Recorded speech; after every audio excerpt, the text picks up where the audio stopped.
Welcome back to Morning Hype, everyone. 9 people were killed, scores of others hurt when a densely packed crowd surged towards a concert stage. Crowd safety experts saying recognizing warning signs that a crowd may be turning dangerous is really critical. Here's Mandy Gaither with more on what to look out for in today's Health Minute. The investigation continues into the tragedy at Houston's Astroworld Festival. There was not even a centimeter you could fit between the person next to you. Those who attended the concert describe a horrific scene, people being trampled. There was just too many people there, and it was overcrowded. The way the barricades were set up had people trapped in, and it was a death trap. Crowd safety experts like me and others have seen this situation historically over decades, causing many deaths to young people in the front of the stage. Paul Wertheimer is founder of a concert safety consulting firm. He says the area closest to the stage is most dangerous for standing.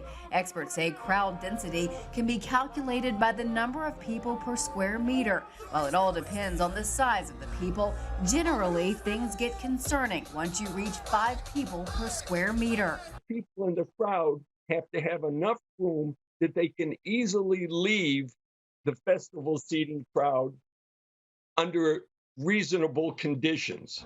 To stay safe in a crowd, experts say to be aware of your surroundings. And if people are close enough to bump up against you, it may be time to get out of that area. You have to reduce density before people begin to get crushed. That was Mandy Gaither. Crowd safety experts say in order for a crowd to stay safe, the area has to be open enough so emergency first responders can easily enter in to help people who may be in need. Joining us now to discuss the psychological trauma of the deadly music festival, clinical psychologist Dr. Jerry Lynn Utter. Good morning to you. We appreciate your time and insight. We want to start. Good morning. Good morning. Of course, this has been a very traumatic week for many concert goers and their families. Talk about how this could be affecting them. Yeah, so when you experience a traumatic event like this, there are a lot of different ways that it can impact you. Whether you were one of those individuals, sadly, who is at the very front and standing and you got injured, or somebody you love got injured or sadly killed, that's very traumatic. And you can have a lot of long-lasting or residual effects. I kind of call them aftershock effects. Okay. Where you're having trouble with your sleep, you're anxious, you feel depressed, you feel helpless, sad, irritated, lonely. So there's a lot of feelings and emotions that you will continue to process weeks, even months after an event like this. Yeah, maybe even guilt too. Many concert goers say that they feared for their lives, people that were in that crowd. So we want to hear from one person who was there. Let's take a listen.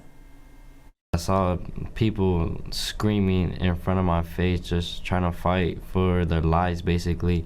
Everyone's life was in danger, and I just saw people passed out, bodies on the floor, just a lot of stuff you don't see on a daily basis. I had a 50-50 chance. It was either me living or either dying. At one point, I thought I wasn't going to make it. Wow. So, Jerry Lynn, how would somebody even begin to start healing from something like this? I mean, I think the major thing to really keep in mind, and there's so much stigma that's still around it, it's really talking to people who you trust and who support you, but also don't be afraid to reach out for help. Don't be afraid to reach out to a mental health professional and talk to them and try to process what you're going through. Seeking help from a mental health professional doesn't mean that you have to have a significant or serious mental illness. You can reach out for help for someone when a traumatic event like this occurs, when you don't feel like yourself, when you feel down. Don't be afraid to reach out for help, number one. And then number two, don't be afraid to talk about it to people that you feel safe and supported by. That's important. Now, we want to kind of focus on Travis Scott for a little bit. Obviously, he's been under fire all week following this incident, but talk about what he might be going through. For me, it really made me think about Ariana Grande and a few years back when there was a bombing at one of her concerts and how she was impacted. So any idea maybe of what Travis is dealing with on the other end of this?